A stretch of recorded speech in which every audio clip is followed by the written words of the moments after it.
नमस्कार। मेरी आज की कहानी का शीर्षक है सार्थक बुढ़ापा। शांति पति की मृत्यु के बाद बेटे बहू के साथ महानगर में आ गई। जीवन एकदम बदल गया था।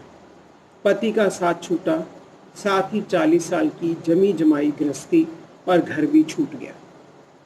यहाँ बहू ठीक थी, पर वो जो थोड़ा बहुत सामान वहाँ से उठा लाई थी, बहू को उसी से लगता था फ्लैट भर गया। सुबह सुबह उसे शांति का नाश्ता और दोपहर का खाना बनाकर रखना पड़ता।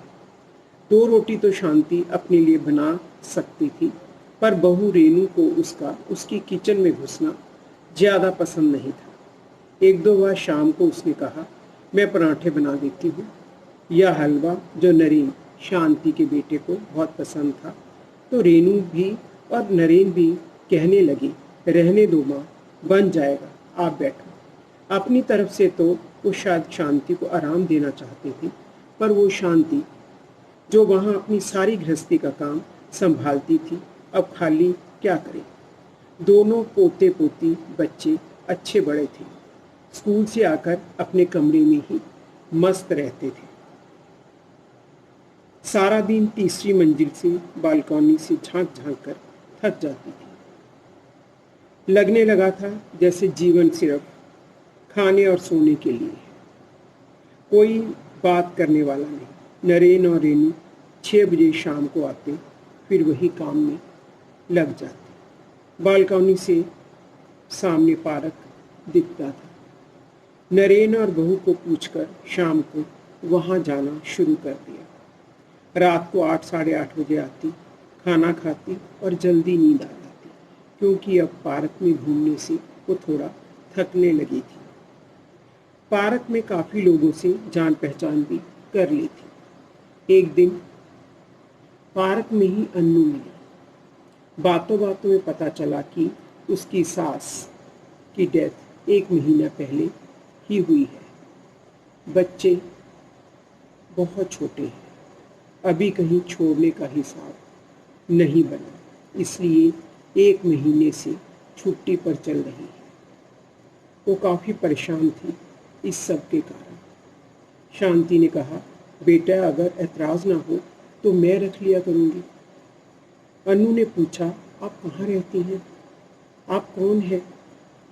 शांति के मुंह से एकदम निकला, मैं शांति हूँ, मेरे पति जितेंद्र। फिर एकदम रुकी, उसे ध्यान आया और कहने लगी, मैं सामने वाली बिल्डिंग में रहती हूँ। मेरा बेटा नरेन और बहू रेनू मिनिस्ट्री में काम करते हैं। अन्नू की तो मन की मुराद पूरी हो गई। शांति ने नरेन और रेनू को भी मना लिया। नीचे किसी के फ्लैट का एक कमरा ले लिया। उसमें वह सुबह जल्दी तैयार होकर चली जाती। अन्नू के बच्चे दोनों उसके पास आने लगे। देखा देखी कुछ और लोग भी अपने बच्चों को उसके पास छोड़ने लगे। अब शांति को दिन का पता ही नहीं चलता था। 1-2 बाई जो आसपास काम करने आती थी, उनकी लड़कियों को शांति फ्री में पढ़ाने भी लगी। वो शांति के कमरे की साफ सफाई कर जाती, बच्चों का खाना वगैरह गर्म कर देती। एक दिन एक बाई से ही पता चला कि 6 नंबर वाली की सास बहुत दुखी है, बहू बहुत तंग करती है। बाई से कहकर ही शांति ने 6 नंबर वाली सास, जिसका नाम पुष्पा था, को बुलाया। उससे उसका सब दुख सुनकर शांति बोली, तुम मेरे पास इस कमरे में आ जाए, तुम्हें मशीन का काम बहुत अच्छा आता है, जैसा कि तूने बताया, और मेरी मशीन ने घर में जगह घेर रखी है। उस पर हम गरीब लड़कियों को काम सिखाया करेंगे, उन्हें आत्मनिर्भर बनाएंगे। बेशक हमारा उद्देश्य पैसा कमाना नहीं, पर इस तरह अपना बुढ़ापा कुछ करते हुए गुजारे तो ज़्यादा अच्छा है। पुष्पा को बात जच गई। अगले दिन से ही वह शांति के पास आने लगी। रात को 8 बजे घर जाती। पुष्पा की बहू भी खुश, और पुष्पा की खुशी का तो ठिकाना ही नहीं था। ऐसे ही एक दिन एक और महिला का पता चला। शांति उसको भी बुला लाई। अब कमरा छोटा पड़ने लगा। नरेन को कहकर 2 बड़े बड़े कमरों का इंतजाम किया। सभी औरतें इतनी संपन्न तो थी कि किराया दे सके मिलकर। दरअसल उन्हें तो कोई चाहिए था, बात करने वाला, पूछने वाला। धीरे धीरे महिलाओं की संख्या 12 हो गई। शांति सबको कुछ कुछ काम करने की प्रेरणा देती रहती।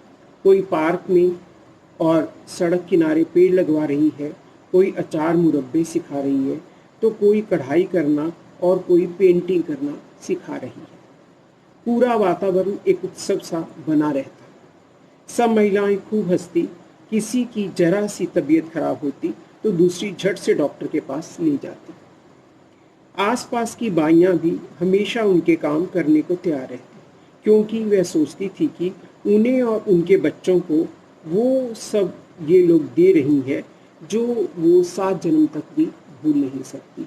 उनके बच्चों को पढ़ा रही हैं, उनके बच्चों को सिलाई कढ़ाई सिखा रही हैं, उनको अचार मुरब्बे बनाने सिखा रही हैं। तो वो सब उनके पास आकर हमेशा ही बहुत खुश होती थी। सभी प्रौढ़ महिलाएं पूरे इलाके में जानी जाने लगी थी। सभी उन्हें सम्मान देते थे। एक दिन अन्नू बच्चों को लेने आई तो रेनू गेट पर मिली। अन्नू ने पूछा, आप भी अपने बच्चों को यहाँ छोड़ती हैं? पहले तो आपको कभी नहीं देखा। आप कौन हैं, कहाँ रहती हैं? रेनू ने कहा, मैं शांति जी की बहू रेनू। अन्नू के दिमाग में एकदम पिछले साल वाली पार्क में शांति जी से हुई बात कौन थी, जब उन्होंने कहा था मैं रेनू की सास हूँ, जिनका अपना परिचय शहर में नहीं था। लेकिन 1 साल में ही वो परिचय उल्टा हो गया। अन्नू को लगा अगर सभी बुजुर्ग शांति आंटी की तरह सोचने और करने लगे तो एक तो घरों में कितनी शांति हो जाएगी, दूसरा समाज को बुजुर्गों के अनुभवों के अनेकों फायदे मिलेंगे, सभी का बुढ़ापा सार्थक हो जाएगा। नमस्कार।